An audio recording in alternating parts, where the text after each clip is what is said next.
Now, New York's #1 news. Channel 7 Eyewitness News. Developing tonight, executive disorder. Refugees and immigrants detained at JFK Airport and across the country because of the president's executive order. I don't feel safe anymore to stay here in the U.S. The fallout, chaos, confusion, and massive protests. Let them out! Let them out! New tonight, a legal victory for those detainees. And just in the last few hours, a ruling by a federal judge in Brooklyn granted an emergency stay. Now, it affects the more than 100 people detained or denied entry into the United States at airports across the country, including 10 people still in custody here at JFK. U.S. Customs started detaining refugees and immigrants early this morning from these 7 countries to comply with President Trump's order. And just a few hours ago, protesters swarmed a Brooklyn federal courthouse where a judge issued that stay. And all day, demonstrations have been growing outside at JFK Airport. The crowds there chanting, "Let them go." Earlier tonight, Port Authority police, in fact, suspended air train service at JFK in an effort to ease the way for some of those ticketed air travelers. Minutes later, Governor Cuomo ordered police to let them through, saying it is their right to protest. Eyewitness News reporter Stefan Kim has been with those crowds all night, tweeting videos from JFK. He's there now with the very latest. Stefan? Well, Joe and Sandra, what a night it was. And as you mentioned, early this afternoon, they started with about 24 protesters. And as the day went on, thousands and thousands of protesters just kept showing up. It was even difficult to count just how many there were. In this space I'm standing in, maybe an hour or 2 hours ago, you couldn't even stand here. It was shoulder to shoulder. There are still some signs that they left behind. If you take a look over there on the wall, signs like this litter this space. Down on my left, I don't know if you can see, they are still here. Some of them are still here. Most of them are left. But President Donald Trump said his executive order on extreme vetting of immigrants is not a Muslim ban. He says the White House was very prepared and that all the airports, it worked out very nicely. Well, I guess that depends on who you ask. Welcome here, no hate, no fear. Refugees are welcome here, no If President Donald Trump's executive order on extreme vetting of immigrants made them feel unwelcome in this nation, well, when they stepped out of Terminal 4 here at JFK, that certainly was not the message. Thousands and thousands of protesters poured into the parking lot, filling every level of the garage. No hate, no fear. Refugees are welcome here. Even marching through the terminal at one point.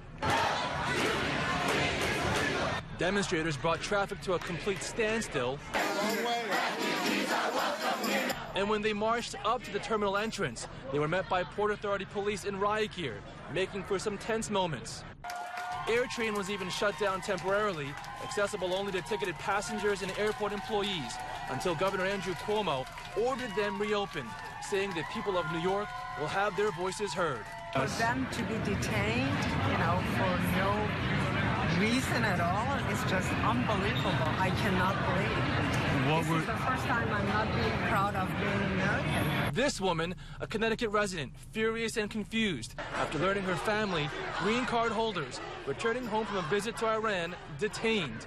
And this couple, engineering students living on Long Island, unable to control their emotions. Their parents, they say, kept in an isolated room for 7 hours before they were allowed to call, crying, to tell them what was happening. So afraid they asked us not to show their faces. I came here because of democracy, because of freedom and everything like this. But now I think these things don't exist in USA too. And I think I should go somewhere else that I can follow my dreams. Just the beginning, I think, and you should see it a lot. I mean, we are the first victims. It all started when 12 travelers were detained at Kennedy Airport, including this man, an Iraqi working for the U.S. in his country for 10 years, assisting our armed forces. He was released after Congress members Jerry Nadler and Nina Velasquez and immigration lawyers intervened. But even after his initial detention, happy to be on U.S. soil. America is the greatest nation, the greatest people in the world. Woo! Yeah. Woo! What do you want to say to Donald Trump? I like him. But I don't know. This is a policy. I don't know. He's a president, and I'm a normal person. And after a massive protest in downtown Brooklyn tonight, a federal judge issuing a stay preventing the imminent deportation of all detained at airports across the country. It does not, however, overturn the administration's policy. Many people who are stuck right now at airports around the country should not be deported, should not be put on planes against their will by the United States government, starting from 10 or 15 minutes ago, whenever that order was signed. And this is obviously a simmering anger that will not go away anytime soon. These protesters, these thousands and thousands of protesters, they say they will be back tomorrow, 2 p.m. at Battery Park. Reporting live at John F. Kennedy Airport, Stefan Kim, Channel 7. Eyewitness News. Stefan, thank you very much. New York City Mayor Bill de Blasio tweeted, quote, "What's happening at JFK is shameful. NYC Immigrants Affairs Commissioner Nisha Agarwal is on the ground now working to help." And earlier this evening, Governor Cuomo released a statement saying, quote, "I have directed the Port Authority, the Department of State, and my counsel's office to jointly explore all legal options to assist anyone detained at New York airports and ensure that their rights are protected." Protesters outside JFK certainly were not alone tonight. Demonstrators swarmed several international airports around the country. Hundreds of people gathered at Dulles Airport outside D.C. to protest the executive order on immigration. Several lawyers there volunteered to help detainees stuck. Dozens piled into the main terminal of Denver International Airport to show their support for refugees. Now, Denver has some direct international flights, but it's not yet clear whether anyone has actually been detained there. And a massive rally in San Francisco. Hundreds of people blocked the street outside the arrivals area of the international terminal. Well, you've seen it. Questions, confusion, chaos, all of that and so much more following President Trump's controversial executive order focused on illegal immigrants and refugees. Despite the protests, the outcries, and one judicial ruling, the new commander-in-chief claims his order is working out very nicely. Tonight, President Trump insisted his new executive order is working out exactly the way he wanted it to. It's not a Muslim ban, but we were totally prepared. It's working out very nicely. You see it at the airports. You see it all over. It's working out very nicely. The new executive order is not a complete ban. It suspends U.S. visas, including green cards, for citizens of 7 predominantly Muslim countries, effective immediately. Only if they have dual citizenship will they be allowed to enter. Dual citizens of other nationalities will undergo a case-by-case review. But Saudi Arabia, where 15 of the 9/11 hijackers were from, is not on the list. Neither is Egypt or Turkey. The new order also suspends the admission of almost all refugees for 4 months, although Trump told CBN News he'd make an exception for Christians fleeing persecution. If you were a Christian in Syria, it was impossible, at least very tough to get into the United States. We are going to help them. House Speaker Paul Ryan applauds the president's move, saying it's time to reevaluate and strengthen the visa vetting process. Democrats see it differently. Senate Minority Leader Chuck Schumer tweeted, "There are tears running down the cheeks of the Statue of Liberty." Now, Iran plans to retaliate against President Donald Trump's immigration crackdown. The Iranian Foreign Ministry suggested today the country will limit visas for American tourists. The two countries have had no diplomatic relations with the U.S. since 1979. From protests to the release of the detainees, be among the first to know about all the breaking developments by signing up for push alerts through our ABC NY app. Also today, President Trump spoke to several world leaders by phone, including German Chancellor Angela Merkel and most notably Russian President Vladimir Putin. The White House says the conversation between the two leaders is a significant start to improving their relationship. During the hour-long call, Presidents Trump and Putin spoke about Syria and about defeating ISIS. Also today, President Trump set a lifetime ban on administration officials lobbying for foreign governments and imposed a 5-year ban for other lobbying. The president took a separate action to direct his top military advisors to draw up plans to defeat ISIS.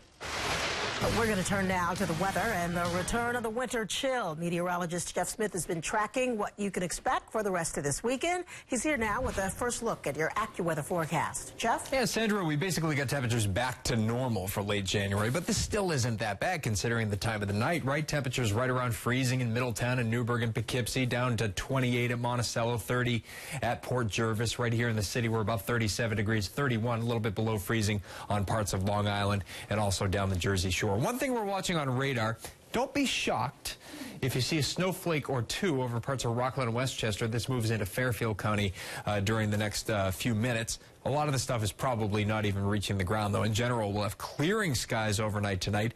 Lows getting down to about 32 in New York City. We're talking a lot of upper 20s and lower 30s off to the north. Highs tomorrow back up to about 43 in the afternoon. So if anything, a few degrees warmer than what we had today. We look beyond tomorrow, though, and there's a few opportunities for flakes to fly in the tri-state area, along with some colder temperatures as we head into the upcoming work week. We'll detail that in your full AccuWeather forecast coming up. Sandra? Thank you very much, Jeff. We'll see you then. Tonight, it appears the body found in a wooded area in Washington Heights could be the mother who disappeared from her Bronx home Monday. Police say that body was found face down on the side of the Henry Hudson Parkway and appears to have been there for days. Investigators believe it looks like 52-year-old Joan Vio. However, family members have not yet provided positive identification. A woman who lives in the area says she's shocked by the gruesome discovery. I don't know what to make of it, you know, and hopefully it won't be a horror show. It's absolutely nothing I would expect here. This is a lovely neighborhood. Prosecutors say Vio's son is the #1 suspect in her disappearance. He's been arraigned on charges of grand larceny and unlicensed use of his mother's vehicle. A man arrested for shoving another man onto the subway tracks in the Bronx. 34-year-old Alberto Peña now faces attempted murder and assault charges.